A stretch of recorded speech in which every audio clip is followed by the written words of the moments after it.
Avatar Fire and Ash movie review.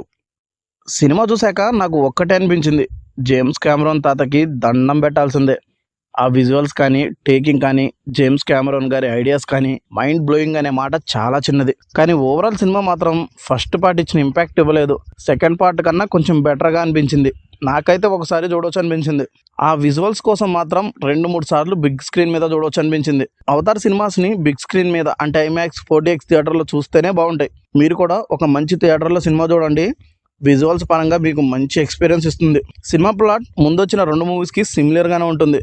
Jake సల్లీ ఫ్యామిలీకి problem రావడం, వాళ్ళు ఎదుర్కోవడం ఇదే టెంప్లెట్లో ఉంటుంది. సినిమాలో నాకు బాగా అనిపించింది ఏంటంటే వరల్డ్ బిల్డింగ్ అదిరిపోయింది. ఫస్ట్ చెప్పినట్టు విజువల్స్ కానీ, సినిమాటోగ్రఫీ కానీ నెక్స్ట్ లెవెల్లో ఉంది. ఈ పాండరోలో ఒక న్యూ తెగని పరిచయం చేశారు జేమ్స్ కెమెరాన్ గారు. ఆ ఫైట్ ట్రైబ్ని చాలా బాగా చూపించారు. యాక్షన్ సీన్స్ అమేజింగ్ అనిపించాయి.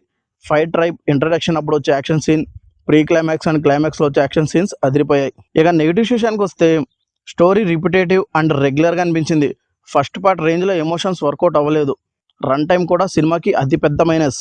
3 hours 17 minutes వరకు ఉంది రన్ టైం. ఎమోషనల్గా కనెక్ట్ లేకపోయేసరికి చాలా చోట్ల బోర్ కొట్టింది. ఫైనల్గా ఇవేమొద్దు, మాకు విజువల్ ఎక్స్పీరియన్స్ మంచి ట్రీట్ కావాలనుకునేవారు ఈ సినిమాని మాత్రం మిస్ అవ్వద్దు. విజువల్స్ పరంగా అవతార్ సినిమా మిమ్మల్ని డిసప్పాయింటే చేయదు. నాకైతే ఫస్ట్ పార్ట్ ఇచ్చిన ఇంపాక్ట్ అయితే ఇవ్వలేదు. సెకండ్ పార్ట్ కన్నా కొంచెం బెటర్గా అనిపించింది. మీరు కూడా సినిమా చూసి మీకు ఎలా అనిపించిందో మీ ఒపీనియన్ కమెంట్ చేయండి. ఈ రివ్యూ మీకు నచ్చితే లైక్ చేయండి. మళ్ళీ నెక్స్ట్ వీడియోతో కలుద్దాం. Thank you for watching.